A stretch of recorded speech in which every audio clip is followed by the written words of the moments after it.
Hello दोस्तों, मैं सुजीत कुमार और आप देख रहे हैं स्टूडेंट ऑफ पाडलवे।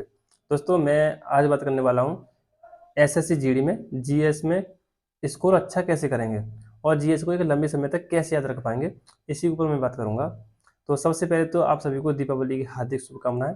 और आप इस वीडियो को किस राज्य से देख रहे हैं ये कमेंट बॉक्स में जरूर बताना। ये वीडियो मैं उन स्टूडेंट के लिए बना रहा हूँ जो अवतार बैच लिए हुए हैं और एसएससी जीडी की तैयारी कर रहे हैं। ठीक है, जैसा कि अब एसएससी जीडी का जो अवतार बैच है रोजगार विदांग के एप्लीकेशन पर जो आप तैयारी कर रहे हैं, वहाँ पे अब जीएस का सिलेबस कंप्लीट होने को है। ठीक है, कुछ दिनों में सिलेबस कंप्लीट हो जाएगा टोटल जीएस का।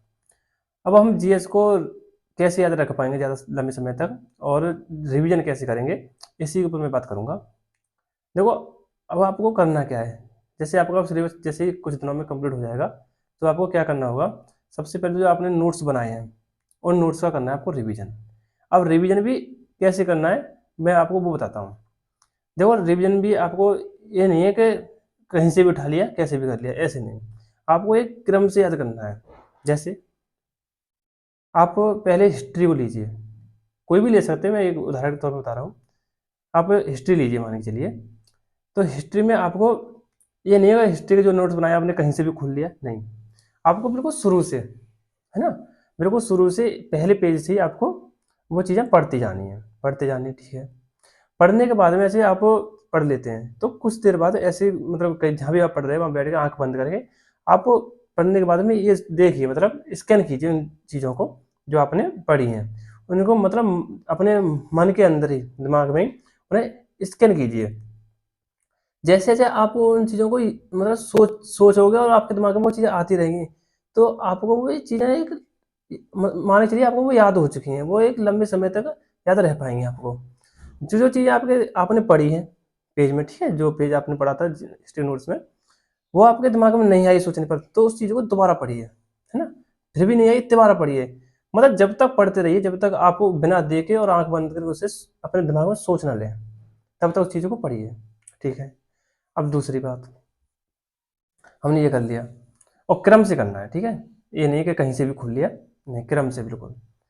अब जब हम नोट्स कंप्लीट हो चुके हैं हमारे और नोट्स भी हमने रिवीजन कर लिया, तो अब हम प्रैक्टिस कहाँ से करेंगे। प्रैक्टिस भी तो करनी है क्वेश्चन पर, है ना, क्योंकि नोट्स में तो आपकी थ्योरी है। तो प्रैक्टिस के लिए जैसे नवीन सर क्लास कराते हैं और आप कर भी रहे होंगे, बहुत सारे स्टूडेंट्स में और कर रहे हैं तो आप बता देना। उस सर नोट जो प्रैक्टिस क्लास कराते हैं नवीन सर, आपको वो क्लास करनी है 3 बजे। ठीक है, उसमें आपको 20 मतलब जो जितने क्वेश्चन आते हैं वो उसी के आधार पर आपको तैयारी करनी है अपनी। हाँ, उन्हीं क्वेश्चन में आपको प्रैक्टिस करनी है। उसमें से आपको उसके भी नोट्स बनाने हैं, है ना। जो क्वेश्चन वो कराते हैं वो आपसे मान के चलिए आपने क्वेश्चन आया स्क्रीन पर और आपको उसका आंसर पता है, ठीक है, और आप उस आंसर के बारे में और भी बहुत कुछ जानते हैं, तो उस चीज़ को मत लिखिए। जो आपको नया मिले, है ना, जो एक्स्ट्रा मिले, जो आपको याद नहीं है और आपने पहले नहीं पढ़ा और आपको तुरंत देखा और आपको लगा कि ये तो नया है, तो आपको उससे अपने जो नोट्स बना रहे हो ना, बनाओगे आप इस प्रैक्टिस क्लास के भी, तो आपको वो भी उस कॉपी में मतलब लिख लेने क्वेश्चन। ठीक है, आप उसके भी नोट्स बनाने हैं आपको अच्छे से। और उन नोट्स का आप एक टाइम बना लीजिए कि मुझे एक हफ्ते में, यानी संडे को, संडे शुक्रवार को, शनिवार को, संडे को छुट्टी रहती है उसकी, वो क्लास नहीं कराते हैं हमेशा शनिवार को और संडे को। ठीक है, तो इन 2 दिनों में आप उनका रिविजन मार लीजिए। ठीक है, और साथ ही आप जब मॉक टेस्ट लगाते हैं, मॉक टेस्ट में आपका जीएस में जब स्कोर देखते हो आप, क्या आपके 8 क्वेश्चन सही हैं, 10 क्वेश्चन सही हैं, जिसमें से आपने किए तो 20 क्वेश्चन अटेम्प्ट, लेकिन सही 8 ही हैं, आपके 12 क्वेश्चन गलत हो गए। तो आपको वो उसी चीज़ से ये पहचानना है कि गलत किस टॉपिक से हुए हैं।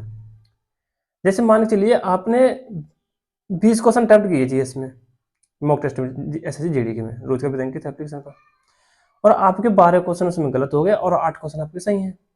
अब जब 12 क्वेश्चन गलत हुए हैं, वो किस टॉपिक से गलत हुए हैं आपको ये देखना है। अब मान लीजिए आपके पॉलिटी से क्वेश्चन आए, 2 क्वेश्चन पॉलिटी से आए और 2 के 2 आपके गलत हो गए। अब 2 क्वेश्चन जो गलत हुए हैं पॉलिटी के, आपको पॉलिटी के जो नोट्स आपने बनाए हैं या आपने नोट्स नहीं बनाए हैं, तो आपको बुक से तैयारी करनी है। अब जीएस को पूरे हफ्ते में, मतलब पॉलिटी का जो पार्ट है, जो आपके 2 क्वेश्चन, मतलब धीरे धीरे करना है सब कुछ, एक साथ तो आप नहीं कर पाओगे, एक साथ करना पॉसिबल भी नहीं है हर चीज़ को, है ना। तो क्योंकि सिलेबस बड़ा है ना, पॉलिटी को आप एक मान के चलो आप 2 दिन में पॉलिटी भी कंप्लीट कर रहे हो, हिस्ट्री कर रहे हो, ऐसे नहीं हो पाएगा।